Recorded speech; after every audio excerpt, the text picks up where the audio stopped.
Well, good afternoon, everyone. I want to welcome you to the Conscious Life Expo post-conference. I love this expo because we bring in some of the top talent around. And the gentleman that I'm going to introduce is one of the people that is definitely tops in his field and has such incredible information to share. So I would like you to join me in giving a rousing Conscious Life Expo welcome to David Wilcock. Thank you. Thank you.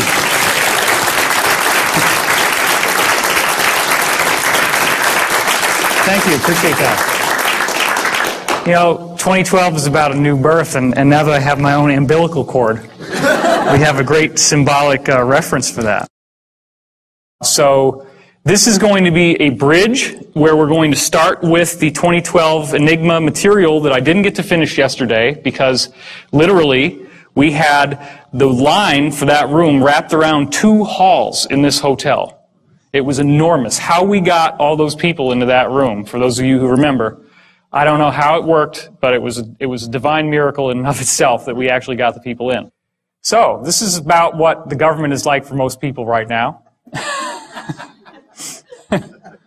We have gotten into this illusion that the government is our benevolent father figure and protector, and more recently now it's feeling as if you know, what's the surprise is not what we're expecting.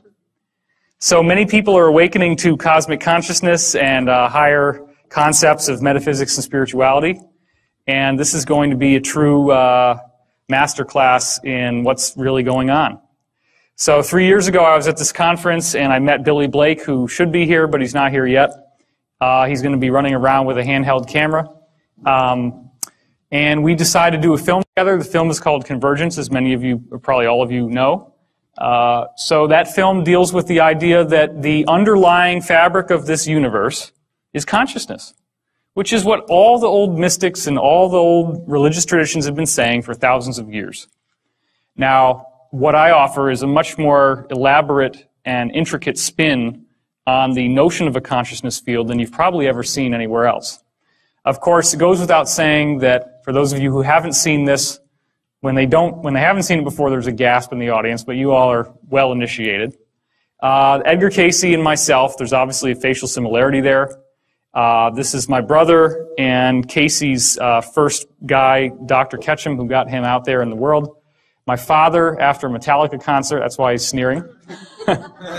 And the Squire, Edgar Cayce's father. My father would only shop at the Squire shop, and everybody called Cayce's father the Squire. This is my best friend Jude and Edwin Blumenthal from the Cayce tradition, one of his principal investors. Jude and I did marvelous music together in high school, at least we thought so at the time. And this is my friend from college, Christopher, and his corresponding reincarnation, Morton Blumenthal. This is my good friend from college, Angelica, and this is Edgar's wife, Gertrude. These are like the only people I'm still in contact with from high school and college. I mean, you have to understand, these are not just random people from my life. These are like some of my closest associates and friends.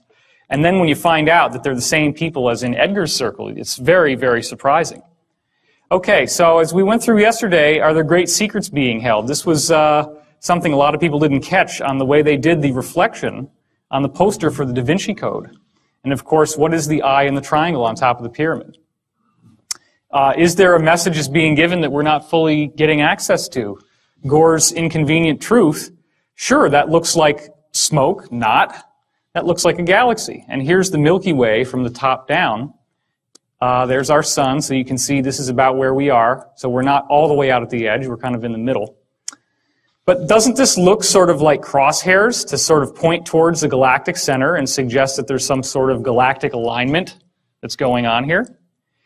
So later in this talk, you're going to hear about interplanetary climate change, which is how this movement into a new area of energy in our galaxy is in fact actually causing all the planets in the solar system to experience changes just like the ones we see on Earth. So this is far from an isolated phenomenon. There's also these new physics discoveries that keep leaking out, and they always relate to sacred geometry. The idea in this case of the dodecahedron, which is 12 pentagonal faces that kind of looks like a soccer ball if you make it into a sphere. They actually found out, these scientists discovered that the background radiation from when the universe was first created has arranged itself into this odd geometric pattern. And that's been proven. So then the question is, okay, what is the force that would cause that type of geometry to emerge in the formation of the universe? As we're going into the 2012 subject, of course, crop circles have been on everybody's mind. This was the formation that came down a couple of years ago, which started out in an unfinished way. You notice that all of these blocks are completely solid, and this area is solid as well. Well, the circle makers, whoever they are, came back. And when they came back, this is what we got. Now you have time markings and symbols from the Mayan calendar, okay? And the alignment of these winged discs in terms of what markers they're pointing to, which corresponds to the Mayan system and the Aztec system, gave you an exact time reference of the length of time between when this was created and 2012, the end of the Mayan calendar. So this is a self-referential 2012 diagram given to us by whoever is behind the circle phenomenon. This is one of many crop circles which seems to suggest that the secret to understanding 2012 and this mystery that we're dealing with right here in our talk today is in vibration. That looks an awful lot like a vibrating puddle of liquid. This is what happens when you take vibration to the next step. You get sacred geometry, and I'm going to show you more about that in a second. If you can imagine, this is a sphere and a cube and then another sphere.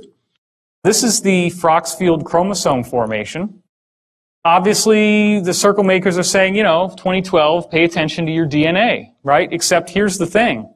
The chromosome's all broken up. And that's what happens before there's about to be a cell metamorphosis. Now, this is even more interesting. Check this out. What does that look like to you? A double helix. Okay, and there's 12 stations. Then down here, you get an even weirder thing. You get a triple helix, but they still have that same formation, and then boom, what's this? And look at the timelines. This is less than a month apart in 1999, and this came out in 96. So it appears that there is a message being given about the basic nature of DNA changing somehow. This is another crop formation which shows you DNA very, very clearly. As you can see that it's twisting, and you can see the ladder and the helixes. So there's something very interesting going on here. Now, this is one of the most staggering formations that's ever come down. And as I said yesterday, the idea that two drunken Englishmen stomped it down with a funny hat and a string and board after coming back from the bar one night, it just doesn't fly. This is much too complex to be something that could have been done without an elaborate. And the thing is, there have been some cases where formations like this have been documented as showing up within a 1-hour period. Like somebody's out there at night, they see nothing, and then there's lights, and the dogs start barking, and everything goes nuts, and then all of a sudden, boom, there it is. So this is showing you the geometry of the tetrahedron, which here's a drawing of it. This is the frozen vibration that is one of the principal energy fields that moves through planets, as you can see in this diagram. It shows up at 19.5, which is Richard Hoagland's thing. He's speaking tonight at 7. So here's your animation of the actual Great Red Spot, which is at the limb of the tetrahedron down here, and Jupiter. And this also extends through the Great Dark Spot on Neptune. This extends through a shield volcano on Mars called Olympus Mons, all throughout the solar system. So here's the secret. This is just a puddle of water that's got ordinary particles of sand in it called colloids. And those colloids are then vibrated on perfect sound frequencies like the white keys on the piano. And what you get is this interesting geometric shape inside, which should look pretty familiar to us by now. So this is the same pile of sand in the same water, just with different sound frequencies. And this is a very important point we're going to get into soon. The fact is that you can crank up the sound to a different frequency, and you get the same stable geometry. It stays there. It doesn't move. And when you crank it back down, it goes back to the other shape. So these shapes remain consistent for the given volume of water that you have and the shape of that water, regardless of how many times you change your frequencies. And it's also important to notice that the density of the structure, the density of the geometry gets higher as the pitch goes higher. These are increasing pitches as you go down. So that's a very important point.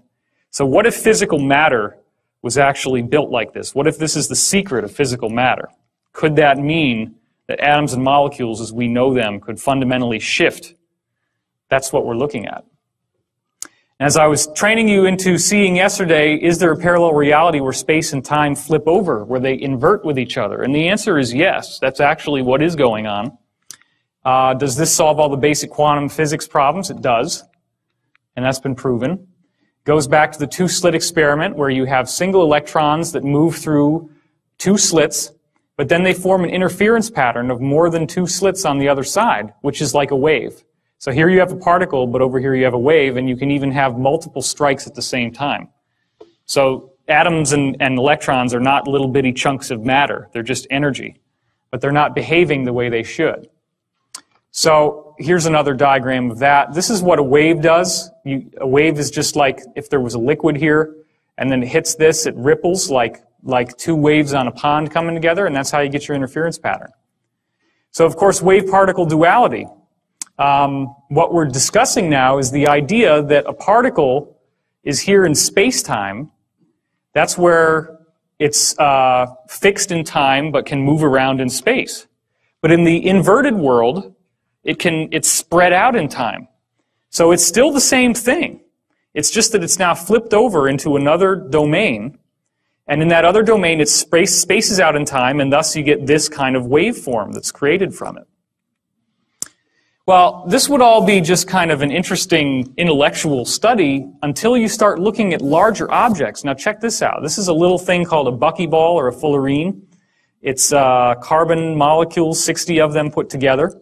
Obviously, this is a solid piece of matter. In fact, they're used to store items inside of them. They can be used for like disaster cleanups, like oil spills eventually. If they could manufacture enough of them, that kind of thing would be great for that.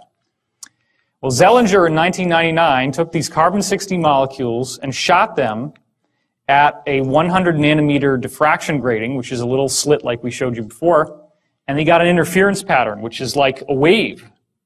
So do you realize what that means?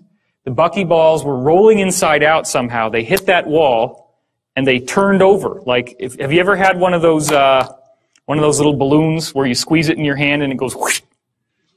Is everybody with me?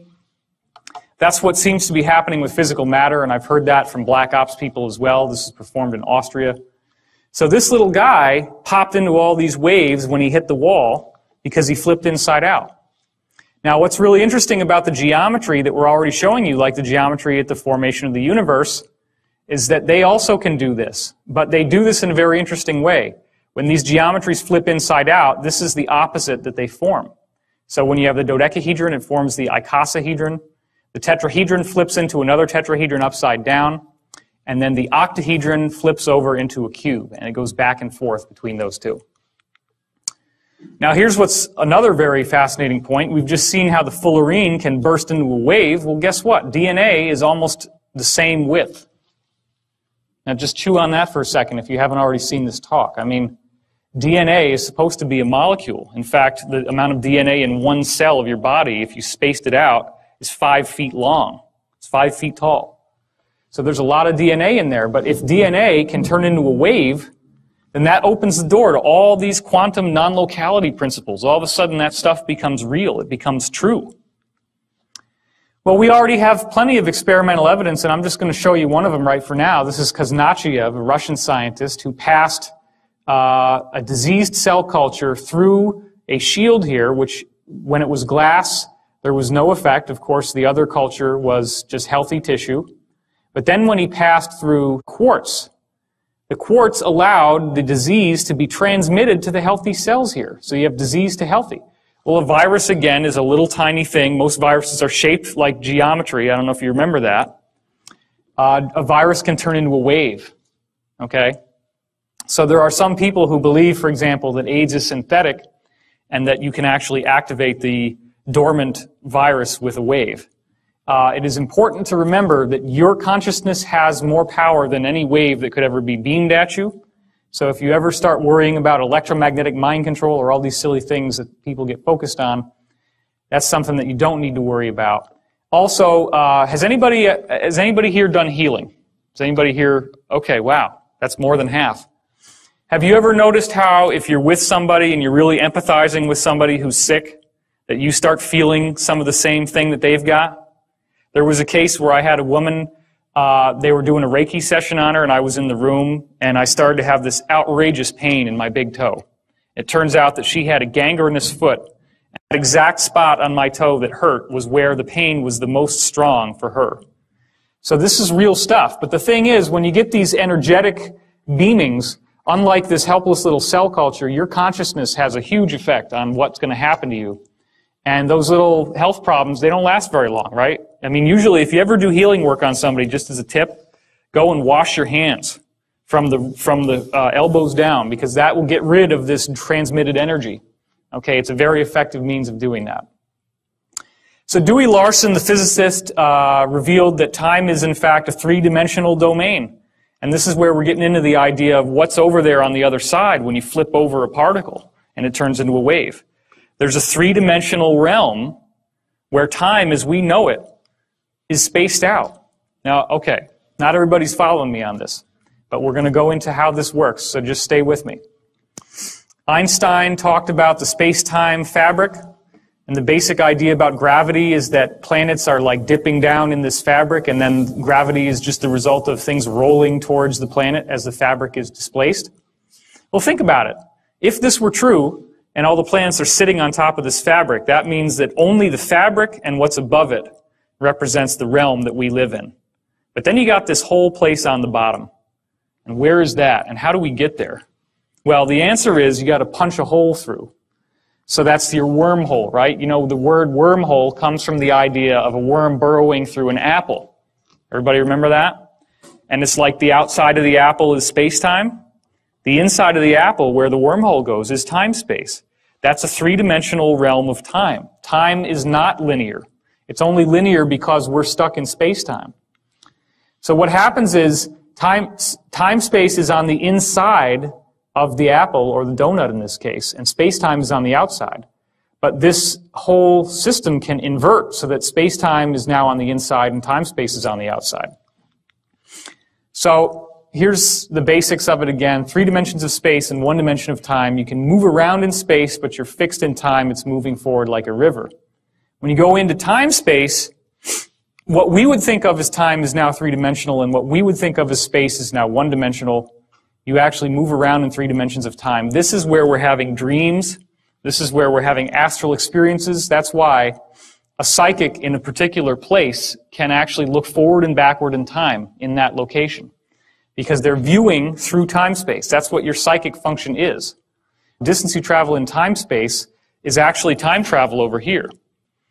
Now that sounds really far out, but the bottom line is all the things that I'm telling you have been verified by multiple black ops witnesses. They've been verified by experimental, secret projects, and a lot of actual evidence that's in the public domain that we just don't normally understand what it is or why it's there. The entry and exit points are very important. If you look up in these medieval texts about fairy circles and fairy rings, these are the little circles you go into where you find the fairies or the gnomes or the dwarves or the elves or whatever. Well, you don't just find them anywhere. You have to go into these circles, and you can only enter them at certain times because it has to have to do with a planetary alignment. You see, the Earth has naturally occurring natural stargates on them. And I know that some of you might not believe this, but there is so much evidence, and we're going to go through some of that.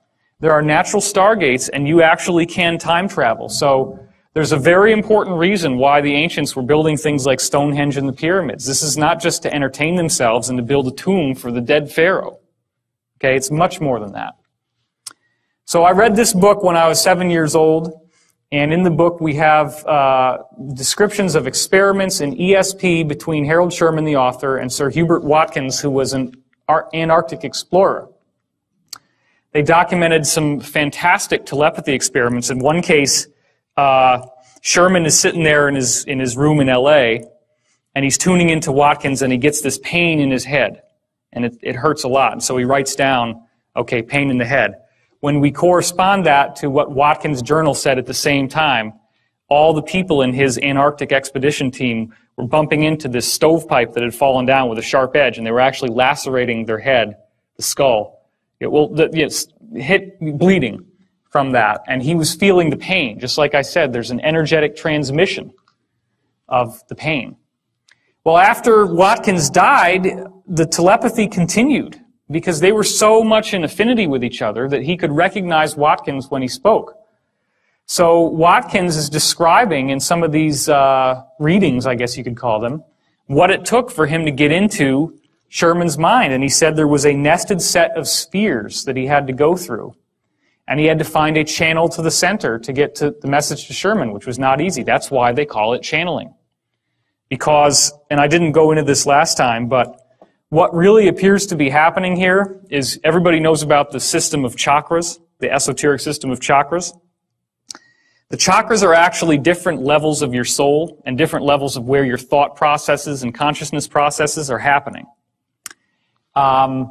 So as you go through these Kundalini meditations, the idea is that you're supposed to raise the Kundalini serpent. I was shown in multiple readings that the actual process of raising that Kundalini is collapsing the chakras together into this set of nested spheres. Because when you do that, you focus everything into the one spot in your brain that we're going to go to here.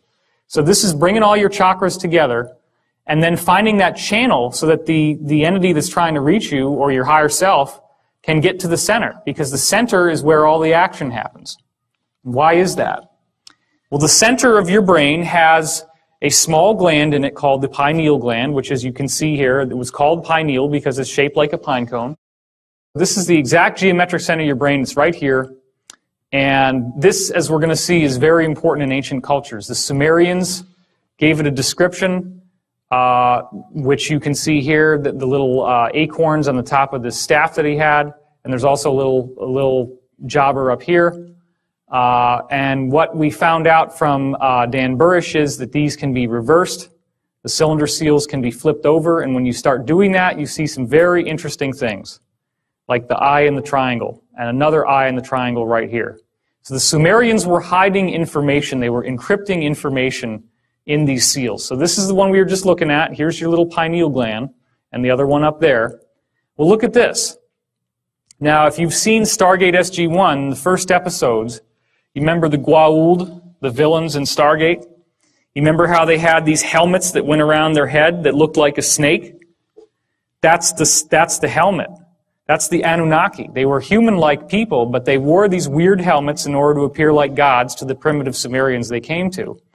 And this is how they encoded the secret of what they really looked like inside this image right here. It only works when you put a mirror image on it.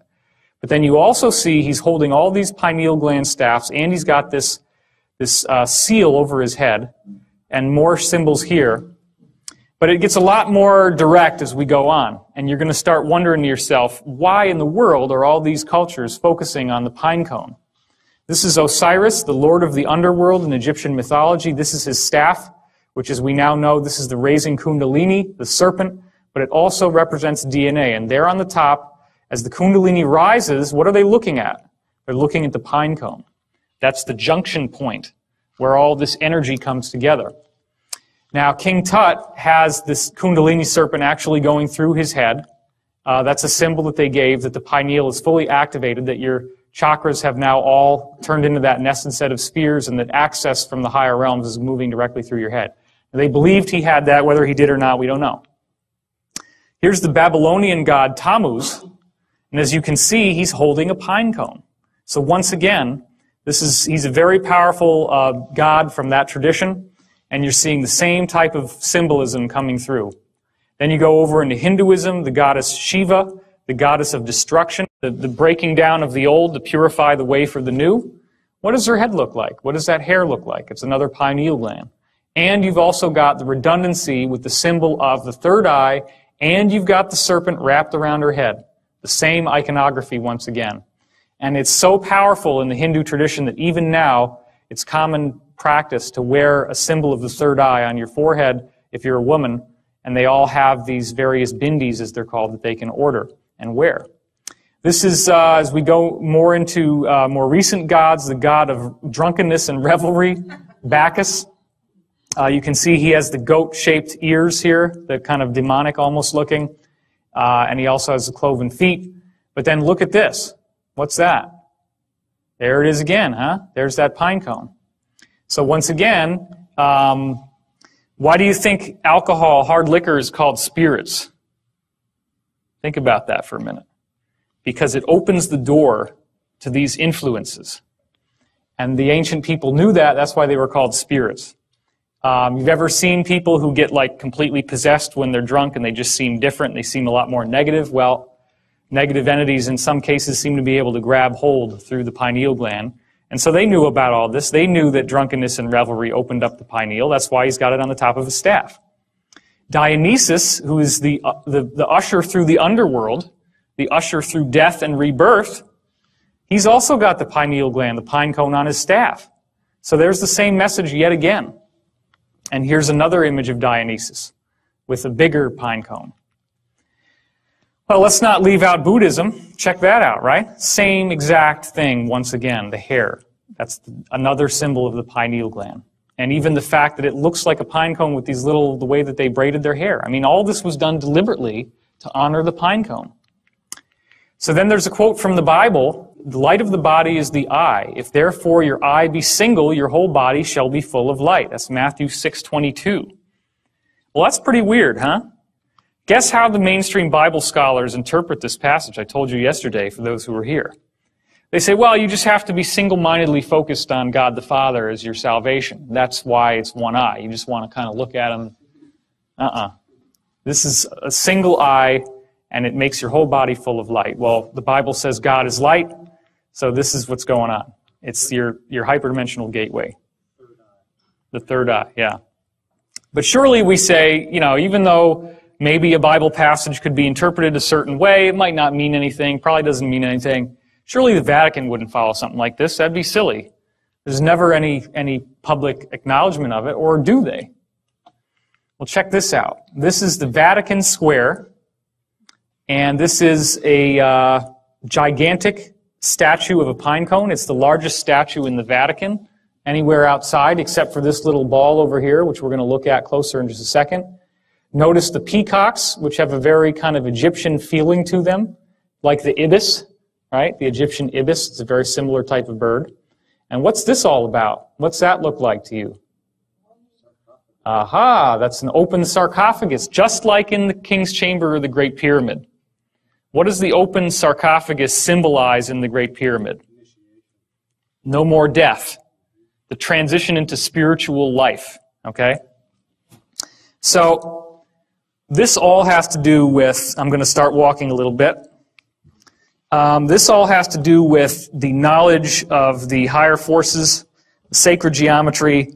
All this stuff focuses on the pineal gland, the pine cone. Now, what do they call this actual part of the Vatican? They call it the Court of the Pine Cone. Okay? How weird is that? But I want to take a look at that little ball, so let's go in closer on it. There it is. That's huge. That's huge. And what's all this? This is like Greek columns, and then you get your saints on the top of the columns here. And here you have, I guess that's called the basilica over there. But you've got this gigantic ball, much bigger than anything else, and it's mirror polished. Well, that again is a symbol of divinity and the Creator. Okay? Well, there's the pine cone, and here's a guy. Look at that. I mean, a man is not even tall enough to reach the bottom of the pedestal of this pine cone. What the heck is the point? If everything that I'm telling you is bullshit and you go home and are like, oh my God, this guy has been smoking some really weird stuff. Okay, fine. If you want to believe that, that's fine, but answer me this. What the hell is that? And why is it there? And why do they care? And why is it in every single ancient culture in the world? It says the same exact thing, and it looks just like a gland. Any of them could have chopped open a head and found this gland in your brain. And they did. Well, this is what's at the bottom of that statue, okay? That's Egyptian cuneiform down there. And the lion, like the Sphinx. This is the Vatican. Is anybody getting a does not compute on this? You got the ibises around the top of the thing, okay? You got this weird mirror ball on the outside of the courtyard. You got this open sarcophagus, like in the Great Pyramid. Do you think maybe that they have a little bit more of an affinity with Egypt than we've been giving them credit for? Do you think that maybe the ancient Templars who designed the cathedrals used the same sacred geometry in the Great Pyramid in order to make those cathedrals so that they would function as consciousness resonators and amplifiers, using the domed ceiling, using the stained glass windows that have sacred geometry mandalas in them, and using the Gregorian chant, which has the tones of sacred music that then activate your consciousness. This is what's going on. That's the other side. You can see once again the same thing. You have this lion who's there. Well, okay, I guess if we put a cross on the top, it doesn't really count as an obelisk anymore. You know, we can kind of glide on that one. Doesn't work for me. This is very much something out of Egypt. And here's the smoking gun. The actual pontiff himself carries a staff that has a pine cone in the staff. Now, you cannot tell me that all this is an accident, especially when you understand that the esoteric symbolism of the staff, first of all, you notice it looks like a tree, and that's the central axis of the world tree, right? I don't have a slide for it here, but the world tree is what the ancient people saw when they looked at those nested spheres. You remember the mushroom-looking thing that I showed you before? If you go out into the solar system out of body, you see these they look like umbrellas. And so you see a trunk in the middle, and then it moves out like this into what's that sphere that we're showing you. So that's what they used to think of as a tree. So this symbolizes the world tree. What's the joining point between the world tree of spirit and the physical pontiff, who is the actualized embodiment of spirit? It's the pine cone. So this is showing how the pineal gland, once it's fully awakened, allows you access to the world tree, which is the repository of all spiritual wisdom and knowledge. So, the pineal gland has been explained through conventional methods, conventional means, to some degree. They have figured out what it does by looking at how when light strikes your retina, there's a little nerve system here called the preganglion sympathetic neurons, and they move through, and the light transitions itself into your pineal gland, okay? When the light goes off, it signals electromagnetically to the pineal gland that it's time to go to sleep, which then secretes melatonin into your cerebrospinal fluid, which activates the whole brain's sleep mechanism, the whole nervous system, okay? So the pineal gland is very much associated with going to sleep. Well, that makes sense, because when you go into a mystical state of consciousness, typically you have to go into a very meditative, very zoned out, very relaxed Zen type of consciousness. That's not an accident. So again, if therefore your eye be single, your whole body shall be full of light. So when you cut off the light on the outside, the light opens up on the inside. That's the melatonin mechanism. Well, the pineal gland is activated when light goes out. Jesus also said the people who sat in darkness saw a great light, Matthew 4:16. Again, the idea that it's only when the light goes out and you can activate your pineal gland that you have the full access to this knowledge. So the pineal gland also secretes another chemical. This is more recent research called dimethyltryptamine, or DMT. It's becoming increasingly popular in the New Age circuit now that people are taking these South American potions like yopo and ayahuasca, which is the one you're probably more familiar with. The actual dictionary definition of what DMT does is that it includes profound time dilation, time travel. This is when you're accessing the time field, right? Time is three-dimensional. It's no longer linear. You can shift time. Journeys to paranormal realms. That's like those fairy circles, the gnome circles, right? And encounters with spiritual beings or other mystical transdimensional modalities. All right, so there's the shape of it once again. Now, what's the big secret? The interior is filled with water. How does that seem like a big secret? Who cares? Why would it matter that there's water inside the pineal gland? Well, those of you who were here yesterday know the answer. The interior of the pineal gland, the water flips in and out through time-space. We'll get to that in a second. The problem that most people are having is that the water calcifies as you age. In fact, that's how they're able to figure out if your brain has a tumor when you're getting an MRI. Most people have this chunk of calcium in the center of their brain, which looks white on the MRI or on an X-ray. And if that little guy is off to one side, why is that? Think about it. Because what? Tumor is pushing on the brain, and it knocks it off of alignment. So our pineal gland is actually supposed to be used for transdimensional access, but instead what's happening is that we're calcifying it by our diet, by the use of fluoride in our toothpaste, fluoride in our water, by drinking too much soda, carbonated beverages, too much refined fats, refined sugars, refined flours, white flour. Anything in moderation is okay. I'm not saying you got to go on a totally Spartan crazy diet. But this calcification is also what the Bible calls the mark of the beast. The mark of the beast is on the forehead, right? Does everybody remember that from the Bible? And what was it supposed to mean? It's supposed to mean that you're captured in the grip of materialism. Well, that means that you don't have your spiritual access open. That's the symbolism. The symbolism is when you look at the chakras, you actually see a dark spot up here. So that's where that comes from. Now this is where it starts getting very, very strange, okay? If you haven't already been blown away, this is where it should start to change your consciousness. The interior of the pineal gland, all along the inside, has rods and cones just like the retina on your eye. Do you think that maybe when they called it a third eye, that they knew what they were talking about? Do you think that an eye must have a cornea and a lens and all this vitreous fluid in it like we have? The fluid is there, but you just got the retina. So there's something that appears to be happening inside. It's like there's a little television in here. And you can actually get audio out of it, and you can get video out of it, and that video feed is being picked up by the rods and cones, and that's your imagination. That's the mind's eye. You actually have a retina. Have you noticed that when you visualize something strongly enough, that you really do see it? You can close your eyes, but you're still seeing things. This is where it's coming from. Now, some of it obviously can happen in the mind. I'm not saying that everything that you think is showing up inside this little gland here.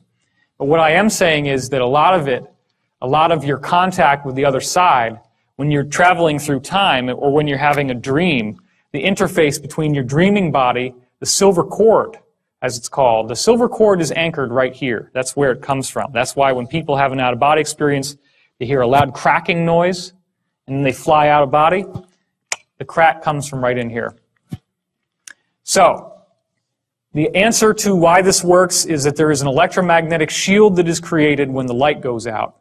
It may be stimulated by the release of the DMT, but these two little arteries here, they don't look like much, but it's a known fact that the pineal gland has more blood flow per cubic volume than any other gland in the body. This gland has the most high amount of concentration of energy from your body of anything else. And that's because it's our gateway. So if you can start to imagine the idea that there's this complex electromagnetic shield that starts forming like this, and you see all these weird rotations happening around it, and they're all going in these different directions, what that actually, and it becomes so fast, it's like, you know, if you move it fast enough, which I'm not really capable of doing, it would just start to be all red. You get a perfectly formulated shield around the gland. When you do that, you have now shielded off all of the electromagnetic, gravitational, and otherwise, well, not gravitational, but all the electromagnetic, the radio waves, all the energy that gives us a reference in space-time. That opens up the door to time-space, just like when you shoot that little carbon-60 molecule, the little buckyball, at the slit, and it pops inside out, and it turns into a wave as it goes through. Well, there are little molecules inside this water called microclusters. And those molecules can flip over, and that's the gateway that allows you to see into time-space. So darkness activates electromagnetic activity. It feels like a pressure, a buzz, or a tone or acceleration inside your head. Has anybody here not had that experience? Okay, no hands have gone up. When you'll hear sometimes it's almost like there's a gong, or you feel like a pressure in your head. That's now some people just call that Kundalini activation. But what's actually happening is that sometimes spontaneously, even during the day, your pineal gland just kicks up. It's like a car engine, and it suddenly gets going, and you feel this sort of explosive energy shooting up into your head. This is actually this mechanism, this machinery of electromagnetic charge, zooming around, doing all these different things to shield off the water inside to give you access. So if that ever happens, if you get that tone in your ears, just try to tune into the meditative state and get really clear and figure out what's the message of that moment. A lot of times it'll be that whatever happened right before you get the tone is something really important for your spiritual evolution. So you want also seem like an excruciating headache? It can. Headaches can happen, but that's when there's a blockage. That's when there's something in yourself that's not allowing this to fully open. And that, at that level, deals with not being able to see yourself as a sacred being, seeing yourself as unholy, seeing yourself as impure. So it really does boil down to self-acceptance. When you're fully aware and self-accepting, you can fully open your pineal gland. And it requires a great deal of work, which is what we're getting into later in this talk. So the water becomes your conduit to time-space, the parallel reality, and then your interior retina in your third eye, because you actually do have three, records the visual images. That's what all the ancient cultures painted the bindi on their forehead for. DMT seems to accelerate the activity. LSD and other psychedelics force the pineal to release DMT. It's potentially dangerous, so I'm not recommending you go out and start tripping because your pineal can get stuck on even when you're awake. And that's the actual nature of schizophrenia, delusions, and waking hallucinations. There have been multiple studies that have been done proving that shamanic visionary experiences and schizophrenic hallucinatory experiences are almost identical. What the ancient shamans have happened to them is just about the same as what happens to schizos. It's just that the schizo is cracked. The walnut is cracked, as I call it, or the acorn, or the pine cone, right? If you have some of that electrical activity that doesn't know when to shut off, which could be also the melatonin, right? When the melatonin kicks out, it's telling you to go to sleep. That's what starts to fire up this engine. It's only when the DMT kicks out a little bit that the engine goes into full steam. But that's usually only after you fall asleep. But as you start to fall asleep, the melatonin starts to rev up the engine. Well, a schizophrenic doesn't get enough sleep. That's one of the things that every study has shown about schizophrenia. They are insomniacs. So if you do that enough, then melatonin more and more will start to be synthesized while you're awake, and it starts to open your gateway, and you start getting these hallucinations. So DMT is what's cracking that protection of keeping it electromagnetically dormant while you're awake. So it does very much look like the pineal gland is a natural hypergate. Now, here's another interesting thing. A colleague of mine discovered that the eardrum inside the ear is tilted on a weird angle. That's not straight up and down like you'd think it would be, or that you normally would imagine. It's tilted, and it actually tilts forward like this. So the eardrums look like this inside your head. Okay? What he found was that he could build microphones that had this orientation, like where they are in your head, and he gets a three-dimensional recording. So if I were to take one of these mics and put it here in the room, and then somebody ran over through the back screaming, and then we take his speakers, because he built holographic speakers, and you pop the speakers right there in the same exact room, and you press play on the tape recording, you're going to hear that person running behind the room as if they were there. You get a holographic sound. Now, it makes sense, right? If light can be holographic, light is a vibration, why couldn't you do exactly the same thing with sound? This is how it's done. It's done by reverse engineering the way your ears already work, because the human ear has a better three-dimensional tracking system than any other creature. The only creature that even comes close is the owl, which obviously for the hunting purposes. So we have a very unique hyperdimensional mechanism, and he actually also found that these lobes of the inner ear here are corresponding in the geometric angles to the Great Pyramid, the angles and slope of the Great Pyramid. So this is what happens. They're coplanar with a tetrahedron inside your head, the point of which comes out through the third eye center. And of course, the third eye is at the geometric center of this. So when you're going into the pineal gland, when you're falling asleep, you're going to lie down. You're going to tilt your head like this. Which way is the tetrahedron pointing now? Which way is the triangle going to be? Like this, right? And your eye is in the center. So doesn't that look a lot like this? So this is the secret, okay? There is a secret that has been kept right in front of our eyes. Nobody understands it. And again, as I said yesterday, I'm actually releasing this information for the first time. No one has ever made this public before. This is from deep in the Black Ops stuff, and I only was able to put the whole thing together from 7 different witness testimonies that all correlated independently of each other. That's how I found out that it's from the pineal gland. I'm not sure that they would want anybody to know this, so I am taking a risk at revealing this, but that's why I did it publicly first. Because this is what's happening. This is why this matters, okay? Could we reverse engineer the pineal gland? We have a basic system here. We have water that flips inside out. This allows you to see over into this other realm that we already know exists because we can prove in quantum physics that a particle turns into a wave and the wave is spaced out in time. Or has it already been done? Has it already been done? In fact, we have to ask ourselves, what are the needs? We need a barrel-shaped or pine-cone-shaped container holding water, and it would have to be a special water. Then you have to have an electromagnetic shielding capability. Like I was saying, you got to have this system that can do all this kind of stuff inside in order to shield it off from space-time. You have to be able to fine-tune the fields because, as it turns out, how these little vibrations run has everything to do with where it goes. It's like Google Earth. Everybody here use Google Earth? You ever seen it? You can click on something and you zoom in on it. Well, that's what the fine-tuning of these fields does for you. It actually is like coordinates, latitude, longitude, and time. Then you need some kind of method to pick up the visual images. Now, normally in the pineal gland, you do it with the retinal tissue, but you don't have a retina when you're dealing with a machine, so what do? Well, what does a television use? It uses a cathode ray, right? It's a little thing that shoots onto this surface, and the electrons strike the surface, and they glow. Well, an ionized gas is going to glow if you strike it with this energy. So why not squirt an ionized gas in the middle, and then that might pick up the visual images? Well, this is what it looks like. This is real. This is, yesterday and today is the very first public unveiling in a public presentation of Project Looking Glass. A human being is about this tall. This is built in underground bases. It is colossal in size.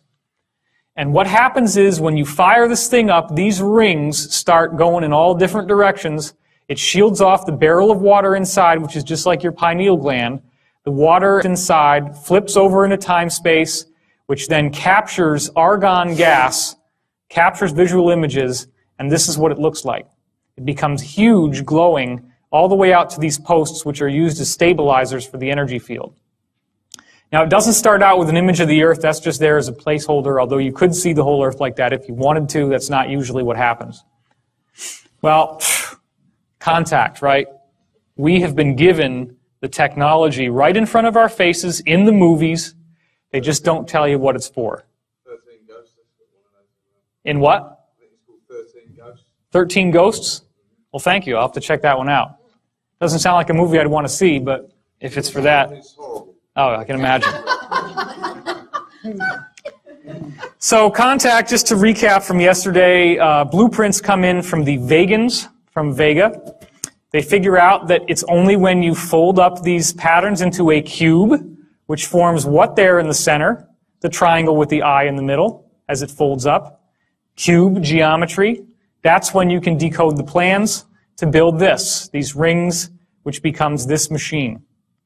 And there's your little helicopter. So there's another shot of it. They got computer animations of how it's going to work with the different rings moving. This actually looks like the fisheye lens distortion effect that happens around the looking glass when you power it on. There's a gantry crane up at the top, and the little guy is dropped down and goes inside. That's like your barrel inside the mechanism there. And this is where all the action happens. This is where the Stargate opens, the wormhole into the higher realms. In this frame, we're seeing how the whole thing collapsed and fell apart. So, of course, you want to take a ride. You know, the new the new formation of the one after the old one breaks. And here we're seeing the new one. Once again, you get a very clear view, and there's your little eye with the rays coming off it, just like the all-seeing eye on the dollar. Not surprising.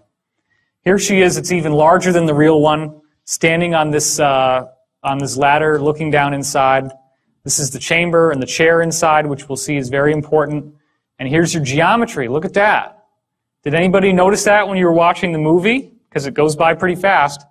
That's that same geometry that's in the background radiation of the whole universe with the sphere in the center. They fire it up. Guess what happens? Big, bright luminosity, just like the real thing. The real thing that they're actually using and have been using since the 40s at least. and here's what it looked like from the control room. It gets brighter and brighter, and then she starts having the floor disappear. She gets dropped down inside, and then, of course, she goes through this wild wormhole ride, and there's an ascension experience at the end of the dream, because it is like a big dream, because she's in the dream plane. Now, last Mimsy, again, you got the same principle. The children find these little objects. She finds this toy rabbit, and he finds this little thing that helps him speak to the spiders. It all comes out of this cube that they find. Well, guess what's going on here? Same thing. It creates, at the end of the movie, it has created a wormhole into the higher realms, which allows them to send DNA into the future. Now, this movie is like an infomercial for everything that my colleague Dr. Dan Burish has been saying he dealt with in Majestic 12, dealing with extraterrestrials from our own human future human lineage extraterrestrials, as he called them. That apparently, in his system, they have gone to the future, they have survived, but they had a small gene pool as a result of the cataclysmic activity in 2012, and I'll get into why I don't believe this is what's going on. And then they needed our DNA, and they're trying to come back in time to get our DNA to fix their genetic problem. So this whole movie is just a big infomercial for all of the stuff that Burish has been saying, right down the letter. And there was a lot of development on the script. It is actually a great movie. I do recommend it. Now here's the thing. This is actually precisely what was found, except for the sphere, but the shape, and then even the little filigree on the outside, the little 1 centimeter raised filigree. This is what's called the cube. It was found in the Roswell crash. And this is what it looks like when the tides open. You ever see the movie Hellraiser? I don't know if you'd want to. But they have a little puzzle, a little box that they flip, and then it pops open, just like this. And what happens when it pops open? Where do you end up going? You go into this parallel reality that's like hell, right? So that's all based on real knowledge, because some of the spiritual planes you can go to are pretty nasty places. So when it opens up, you get these brilliant, vibrant colors inside and this grid pattern. It's called the yellow disc because the little yellow disc forms right here when it starts. And then you get a full color image, unlike the other one where it's argon gas and it's all yellowy. You get a perfect color image on the real thing. And of course, there's a treaty that they have with the ETs that forbids them from giving you the writing that's on those panels. We can't do anything about that.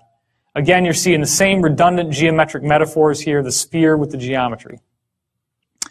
So, all of this stuff, all of this usage of the looking glass technology has created some very, very interesting things. They have used this, for example, to cheat on presidential elections. Think about it. If you actually did have a technology that could allow you to look into the future and you're running for office, what are you going to want to do?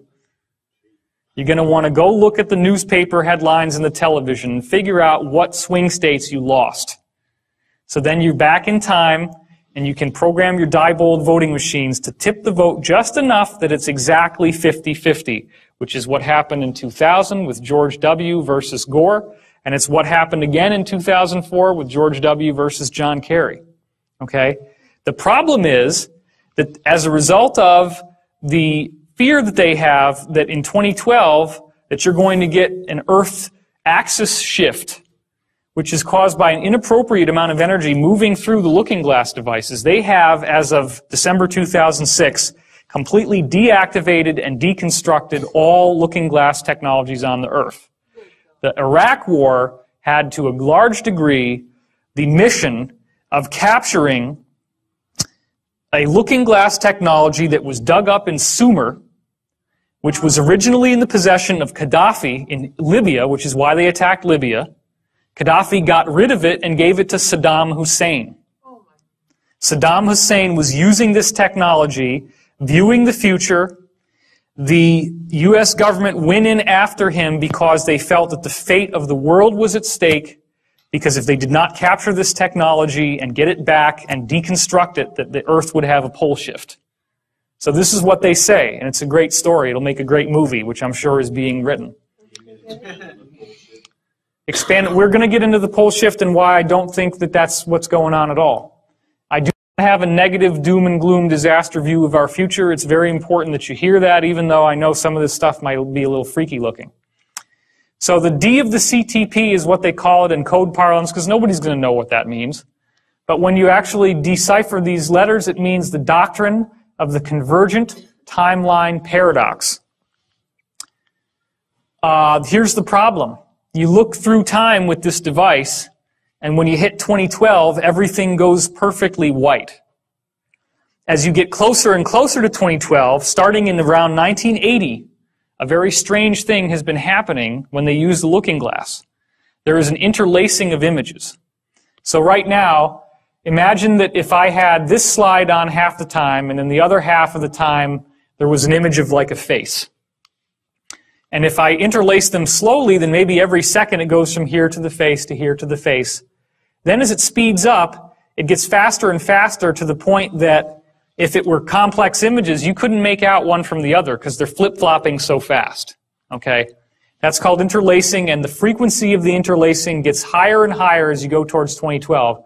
So anytime that they try to look at, like, or they used to try to look because they're not using them anymore, 2009, 2010, 2011, 2012, bam. It's so interlaced that they have a whole server farm of computers just to deconstruct the two images and be able to see what they're looking at in the future. So again, this is what they're using. This is one of the main ones they're using, the Orion cube as they call it, or the cube. And also it's being used with looking glass. But what's going on with 2012? Well, here's another very interesting thing.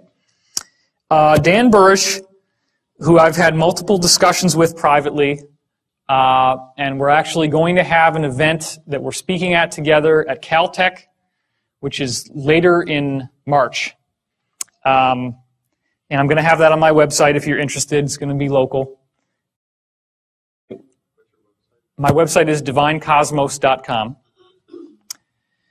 And we're going to talk about all this stuff there to some degree, but it's mostly going to be on his research with biology, which we'll get into later. But anyway, we have multiple parallel futures that we can choose.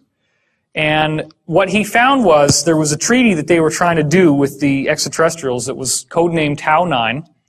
And in the Tau 9 treaty, they had a line item in the treaty that was intended to share his biology technology with the ETs.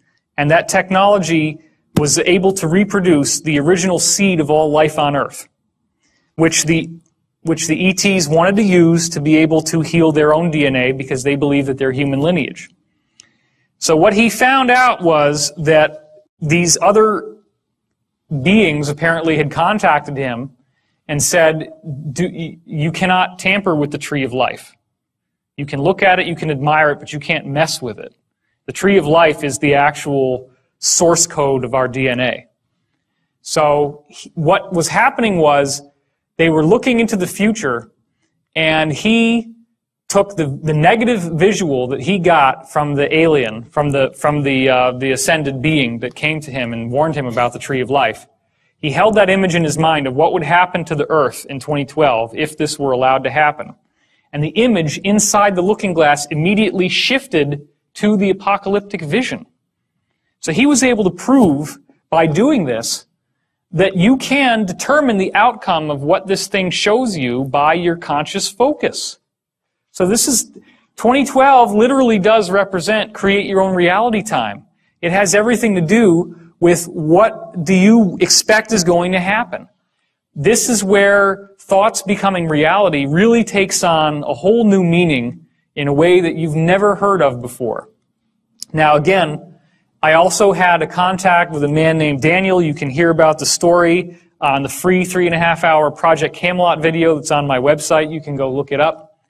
I met this guy in New York. I was stranded at the airport because of the snow. I ended up going to a Denny's. It was the only place that was open. I had brought the Montauk book with me for some reason, even though I thought it was all just a bunch of crap. And this dude walks by in like biker gear and a big burly beard. Big guy. So you like that stuff, huh? You like that Montauk? I said, oh my gosh, this is all a bunch of crap. He says, you know, I used to work for Preston Nichols. What? Preston Nichols is one of the authors of the book. And I just started laughing. I said, look, there's no way that you worked at Montauk, because Montauk is a joke. It's fake. Well, he kept on talking, and the next thing you know, he sat down, and we stayed up all night, and I had like scribbles all over the placemats. And I mean, this guy, and it's a shame that he doesn't want to go public, because I'll tell you, he's got an amazing amount of information. And I didn't go into it very much yesterday. Some people asked me to go into it a little bit more, so I will do that. You have to understand that there is a basic New World Order, an Illuminati, if you will, which is primarily run by the Rothschild family. The Rothschild means red shield, which is all kinds of esoteric symbolism we could go into, which I don't have the time for. The Rothschilds financed Stalin and the takeover of Russia, the Bolshevik Revolution in 1917. They have financed the French Revolution. They financed World War II. They financed Hitler, and they were financing the U.S. So they believe in order out of chaos. You fund both sides of a war, and whichever side wins, you got their vote, because you're their paymaster. You've given them their money. You control their financial supply, which means you can control the government. Okay? And you profit no matter what. Right. And also what happens is that the war stimulates the economy, so you get much more infrastructure and much more buildings coming out of it. That's why, for example, Ford Motor Company was building tank plants in Germany, which is why Hitler's Wehrmacht had the tanks. It was from Ford. When American bombers bombed Ford's tank plants in Germany, Ford personally repaid Hitler so he could rebuild the tank plants faster. Boeing actually was shipping, this has been documented, was shipping passenger airliners to South America, which were then sent to Africa, where they ripped the seats out and turned them into Hitler's bomber fleet. That was Boeing. These are American corporations. The whole idea of these big wars is a joke. It's a setup, it's a game that's played to play off the opposites against each other in the hopes of synthesizing a new world order where we all kind of synthesize. That's why Democrat and Republican is a joke. Okay? They want certain aspects of the conservative Republican Party. They want, for example, the cultish religious aspect, but it's not Christianity. That's why the liberal side is all about being open and being free and not having any of these traditional shackles on you.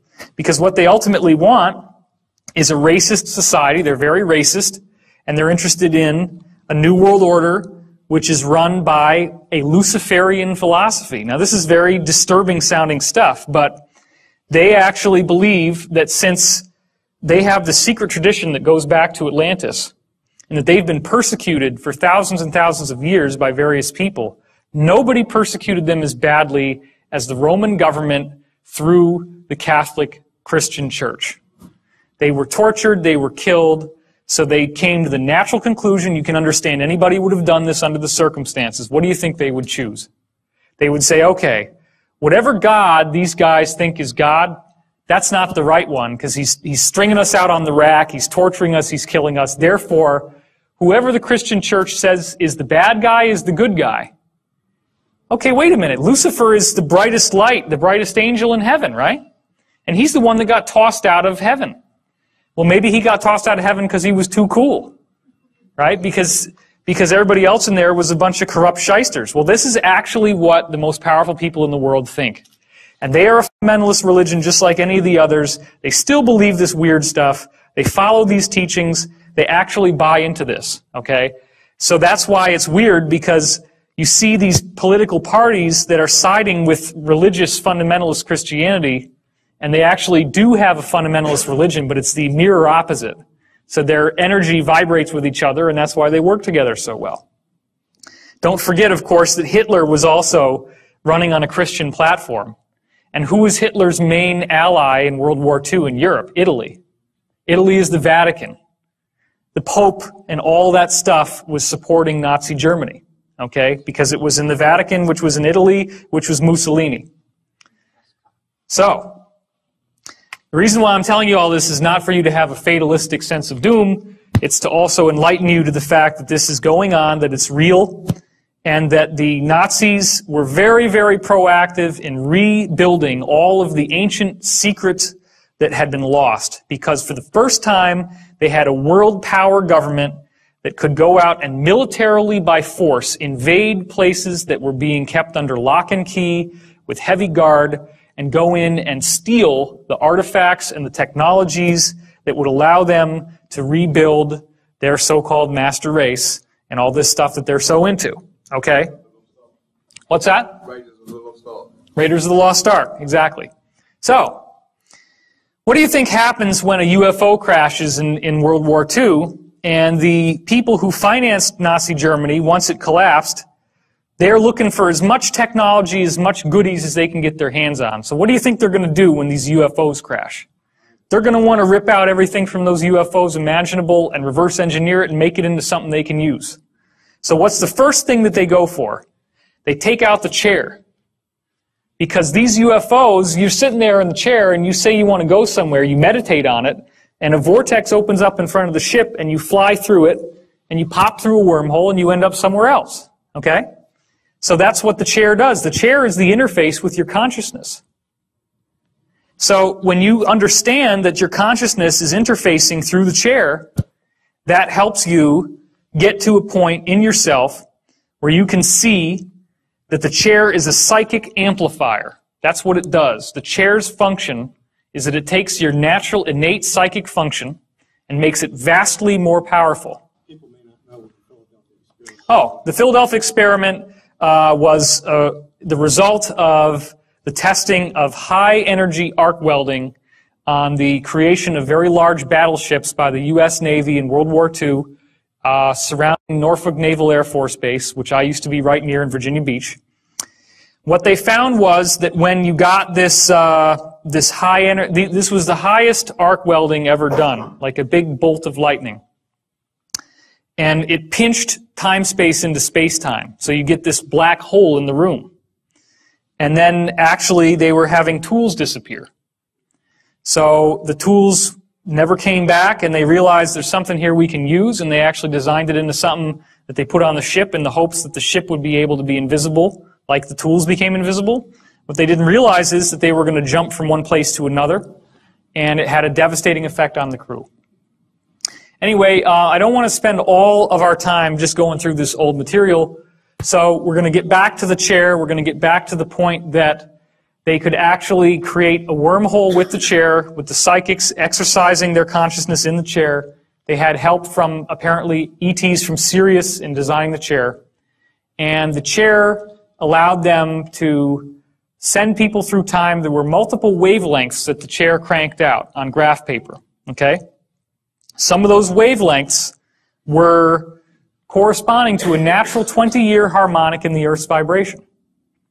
And that 20-year harmonic, as it turns out, if people were moving through time, which is one of the things they found they could do, is send people through time, this wave would tell you exactly where you were in time, depending on where up and down it was.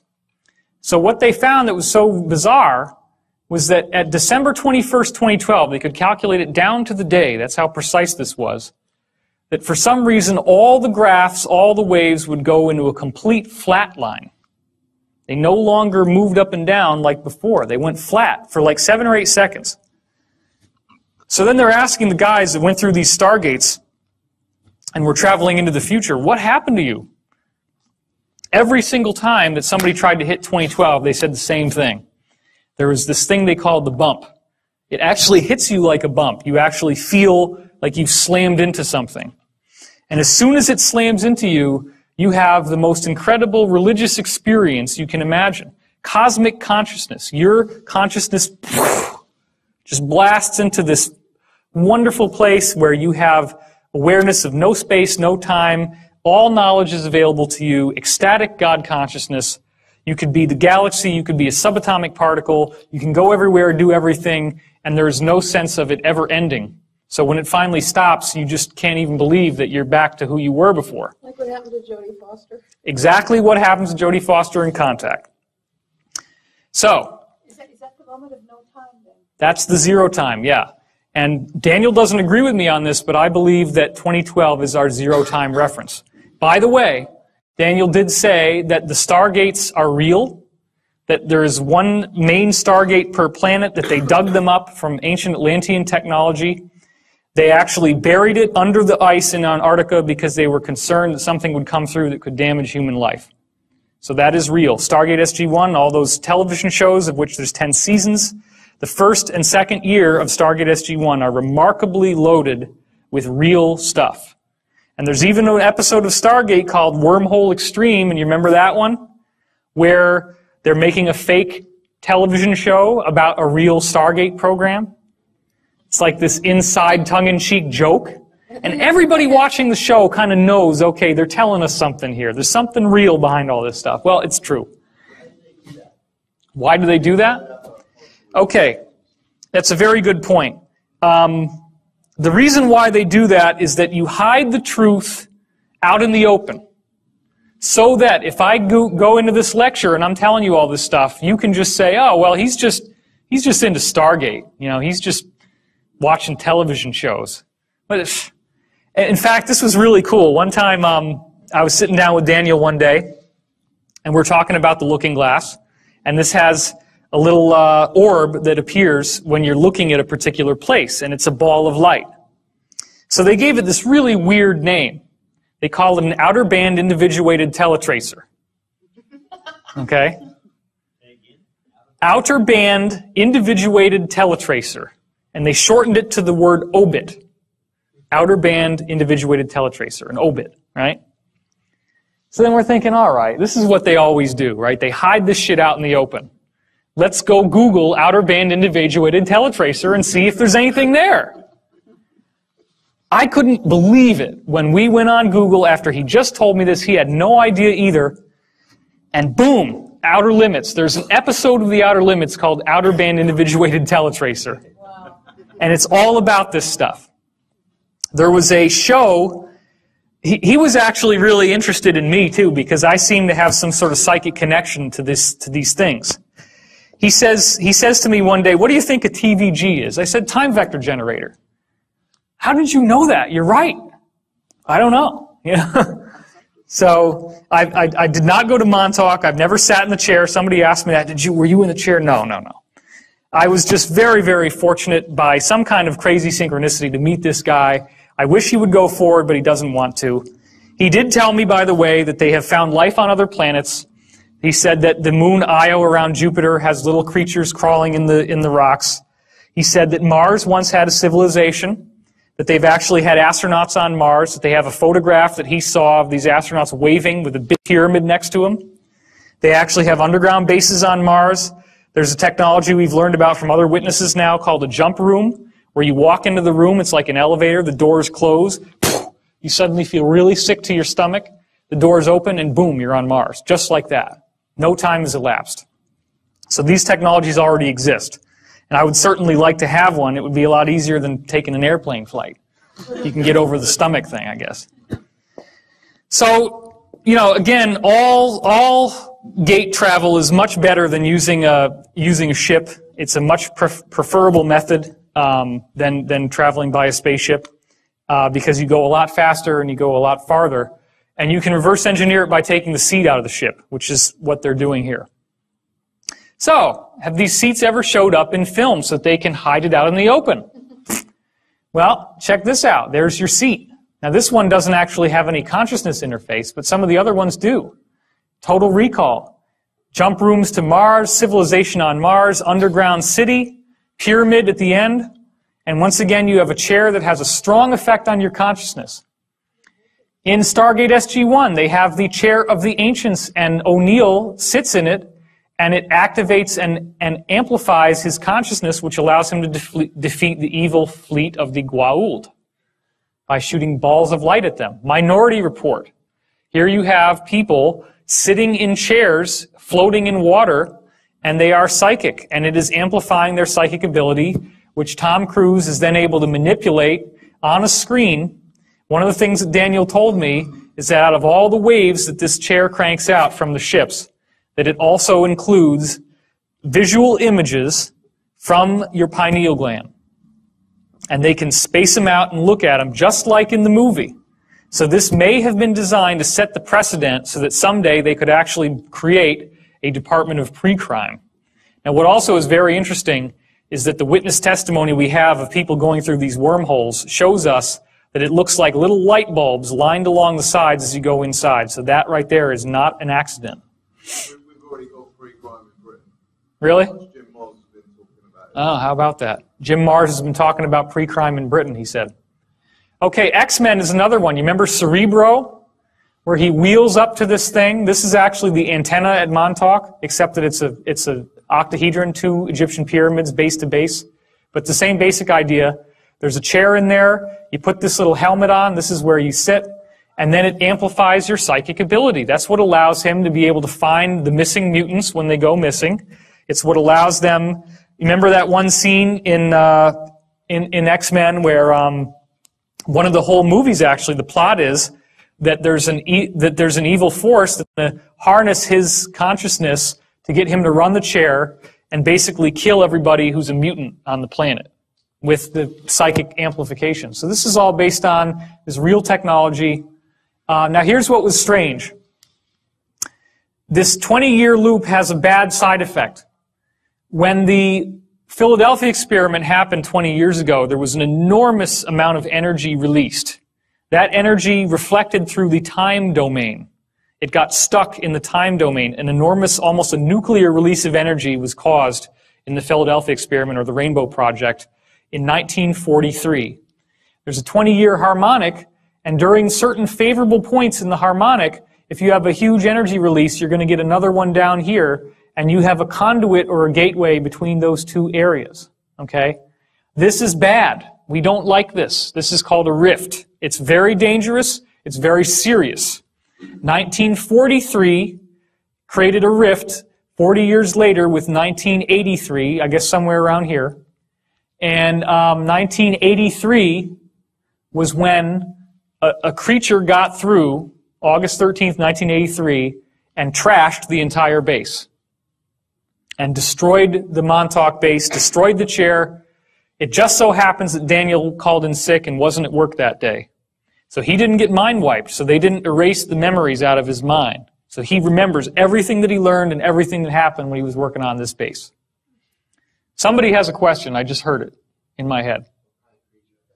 What kind of creature? The creature was based on the movie Forbidden Planet, which was the monster from the id.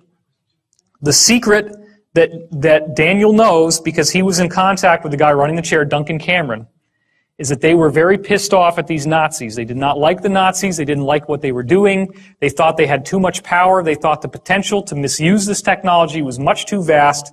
And they said, we need to figure out how to stop this thing from going on. They created the monster with their own thought. The official view is that it's a rift and that some interdimensional monster came through. The reality is they took advantage of the 20-year harmonic, which they knew would have that energy, and they used it to create that monster to kill the program, and it worked. So that's the truth. What's that? They would be the, what you would call in the Stargate SG-1, the Tok'ra, the inside people who are not going along with their bosses, but they're rebelling, the white hats, so to speak. So, hold on real quick, I'm losing track of everyone. So Daniel is the burly guy you met, and not Dr. Dan Burrish. Daniel is the burly guy that I met. He named himself after Daniel in the Stargate series, Daniel Jackson. Is he okay? Are you sure he's okay? I'm sure that he's okay now. He's in seclusion. I haven't even seen him in 2 years. He usually lives out in the middle of nowhere. He doesn't like a lot of human contact because he's been psychically trained. He was measured as a P7. He had a special psychic gift called a conduit, which allowed him to feel other people's emotions and thoughts very, very strongly. And as a conduit, he was able to take, like in, everybody see the movie Powder? He could do just that. In fact, it's possible, because he was the only person they ever found that could do that, it's possible that the movie Powder was written about him. I don't know that for a fact, but it's possible. He also has some really weird stories. He said that he was accosted by a gray extraterrestrial when he was in his remote location, and he shot it with a shotgun. And he said that they found out in these programs that the extraterrestrial physiology is like a vegetable and not like a body. So you can shoot them and they don't get hurt. This thing, and it just sort of kept walking.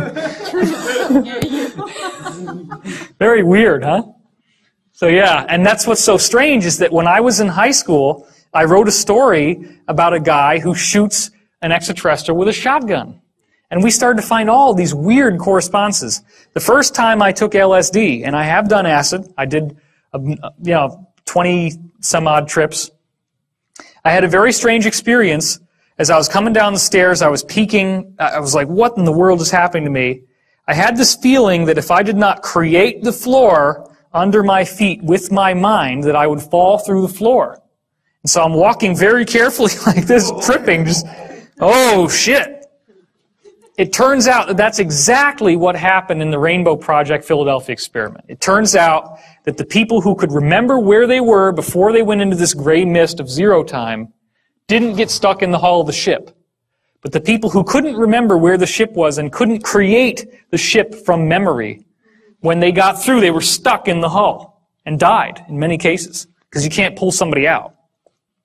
So he said, he has some weird ideas, and, he thought that I was connected to the project somehow, like my soul is basically helping to relieve the karma of the planet through this thing that happened. And I guess this is part of what I have to do, is share this with you, because obviously there's a reason why I met this guy. And that's the funny thing, too, is you can tell that this is real because people ask me a question, and I pop out with something new, because I've had many, many hours of conversation with Daniel. No, I'm not gay. No, we're not homosexually involved. Somebody wrote that on the internet. It's like, forget it. I haven't even seen him in 2 years. We were just friends, that's all. Okay? Get over it.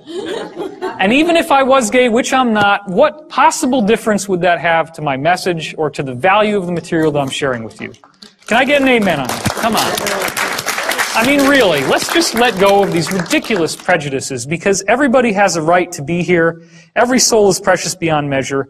I am not a racist. The DNA level shows us that we are so similar that you cannot actually tell what somebody's race is from a genetic test. There's only very, very weird special things that they have to go out of their way to find to look. But we're 99.9% the same. It is. It's a smear tactic, and it's being used to dumb us down and to get us fighting with each other rather than looking to the source of the problem. Okay? But that's what we're doing. By shedding light on it, we're helping to understand it. So, the reason why I'm going to go into rifts and holes in time is because it has to do with 2012, and it has to do with you breaking down the conditioning. Let me finish the sentence. Breaking down the conditioning that has kept you from seeing the greater reality that we live in. Question? Can you go back to the 20-year space-time cycle? Yep. So you were saying before that at the apex of the current cycle, you get a rift in time, and one was created in 1943, another one in 1983. Is there a possibility of that happening again at some point in the other? Okay. He asked a good question, which is, okay, the apexes of the wave and the bottoms of the wave is a 20-year cycle, but especially from top to top, the 40-year cycle, from 43 to 83, you get this big conduit, you get this big rift that was created by the Philadelphia experiment. Now again, it could have been anywhere. It was the fact that the Philadelphia experiment was done when it was that created a harmonic coupling 40 years later. That's all. I don't know for a fact that that was on the peak of the wave. He didn't say that. However, this wave is a subharmonic. It's only a subharmonic. The 2012 wave is much more powerful because we're dealing with ultimately a 26,000-year cycle.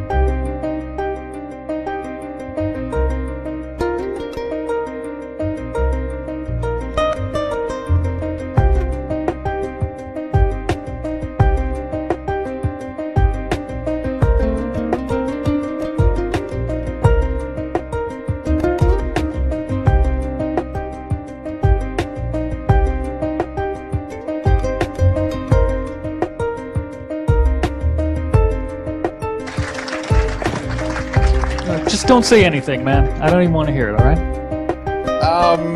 Then here's my question. All right? You can talk as long as you like. You have a unique perspective on Edgar Cayce. Edgar Cayce I knew this was going to happen. Correct. No. It's the psychic premonition, right? Dude, I ain't backing on you, man. Okay, so now you threw me off here. All right, so what was I talking about? Oh yes, 2012. The idea here is that it's having a unique perspective on Edgar Cayce. All right, Cayce did, I think, and correct me if I'm wrong on this, he did a grand total of I think only 14 readings that actually dealt with the future, right? About 14 readings that did with the future, yes? Yes? And of those 14 readings, a lot of them were interrupted by his clients who were, who said, I don't want to know anything about that. Just tell me if my partner's a crook and things like that, right? And Cayce has been not only amazingly prescient about what's going on, and his predictions have come true in a way, but not in the cataclysmic nature that a lot of people have expected. For example, he said that in 1998 to 2000, that there would be a shifting of the poles, period, or the beginning of a new age. And it is interesting because there was a polar shift. Not many people know it. In 98 to 2000 or so, when the poles actually shifted, there's 3 magnetic north poles. And the pole actually shifted from one to another to another. If you're talking about Chandler's wobble, yeah. Yeah, Chandler's wobble, exactly, did happen. He talked about 1998, the Library of Atlantis, the beginning that it would be found. And of course, in 96, there's an earthquake in Cairo that cracked open the Sphinx Temple complex. And we think that the Tomb of Osiris might be the foyer, if you will, to what might possibly be the Atlantean aspect. So considering that a lot of Cayce's predictions have been pulled down, so to speak, that have been softened by prayer and human action and what have you. And you don't have to stick to that. I'm just pointing out, because of your unique connection to this, the connection and what I am of interest to me, we seem to have done so much work along the lines of the Mayan calendar, the harmonic convergence of 1987, meditations that have been done 92, 94, earthquakes that have been lessened in California.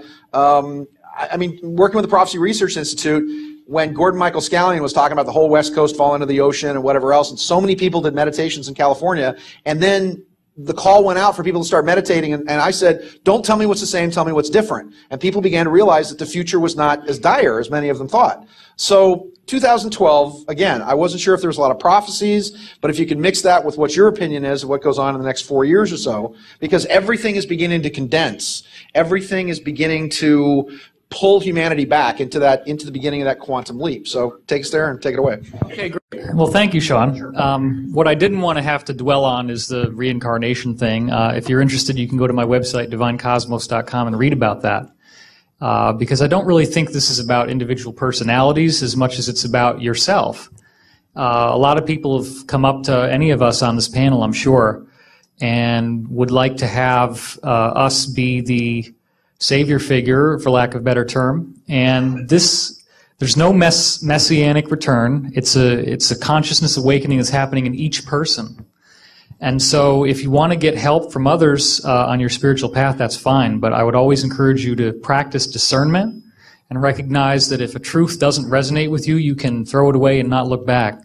Because as one of our panelists was saying, this is a future that we create. 2012 appears to be an energy field which is largely dependent upon our focus in terms of how we choose to go into it. And one of the reasons why we know that is because of the government time travel project I just spoke about in my workshop, which many of you were at, called Project Looking Glass. And it turns out that the person looking through the looking glass determines the future that you see by what they expect they're going to see in the future. So this is an actual government Atlantean reverse engineered time viewing technology that has now confirmed factually, and I've had multiple witness testimonies that don't even know each other independently tell me this, that we're dealing with a situation where how you look at it does determine the outcome. So if that works for you, then work with that, because honestly, I don't believe that we're dealing with the cataclysmic reality. The Edgar Cayce readings you spoke of, Sean, were largely dictated by an entity that at the end of the readings would call itself Halaliel. And Halaliel was later identified by the people in Cayce's circle as being a trickster entity, and trickster means negative. So this entity is responsible for the prophecies of California sinking into the ocean. Do you think if I believed that I would live in Los Angeles?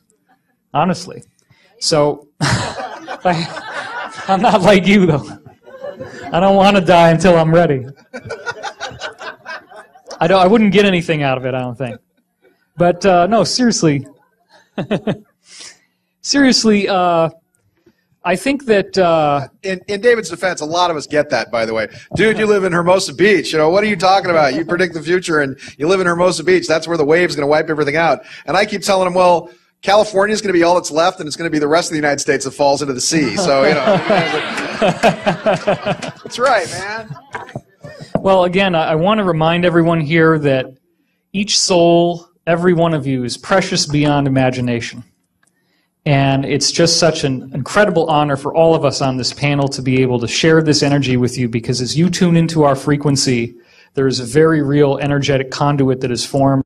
And if we are clear enough, then our personality disappears and we become a lens for the Creator that you're shining to us to shine back onto you, hopefully with some transformation and some nice filigrees on it. So I wanted to share with you a perspective on 2012, getting back to your earlier question, Sean. And this deals with the idea of what exactly is going to happen between now and 2012. And this gives me a great segue into a piece of information which is scientific in nature, which I've wanted to share at this conference, and this is the great time to do it. I was poking around in Russian physics. I was looking through the web for various scientific studies done by Russians on torsion fields, which is the energy field of consciousness. And they've done some fantastic work. I, quite by accident, stumbled across the Russian Institute of Temporology, which means the study of the nature of time, and found a paper by a man named Dr. Sergei Smelyakov. I know. Go ahead and laugh. It's okay. My coughs don't smell like anything, by the way. They're just roses. But Dr. Smelyakov, or we'll just call him Sergei, maybe that'll be easier. Or Smelly, as his friends call him. Or Sergei, we can call him Sergei. I think Smelly's better than Sergei, I think, actually. Sorry, Danny, I don't want to tangent on you. I apologize.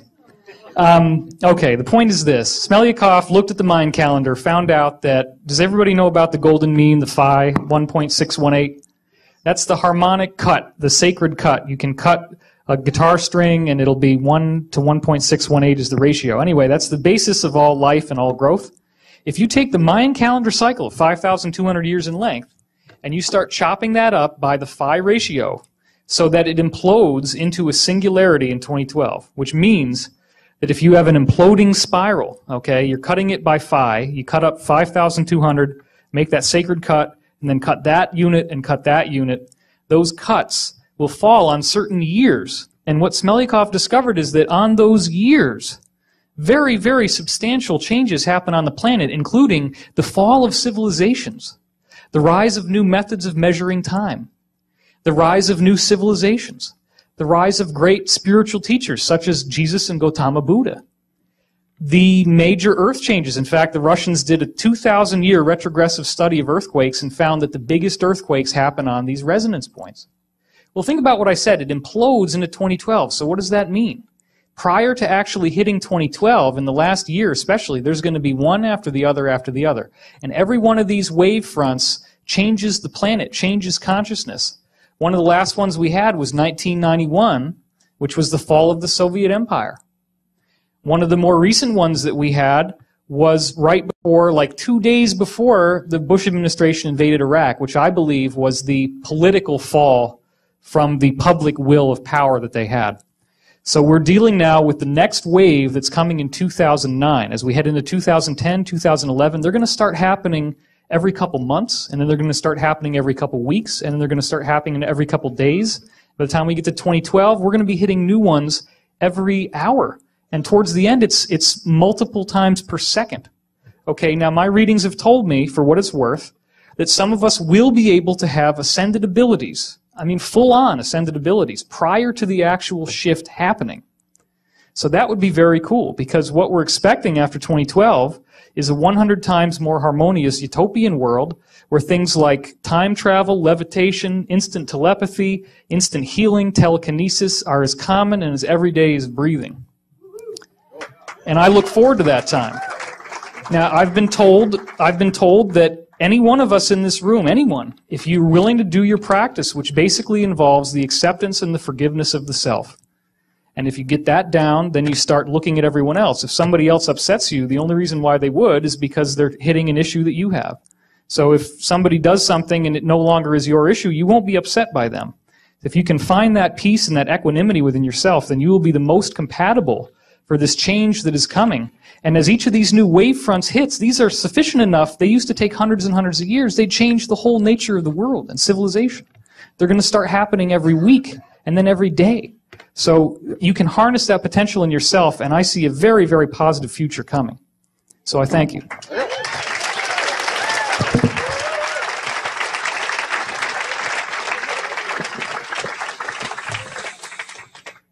Forgive Bush. Already done it.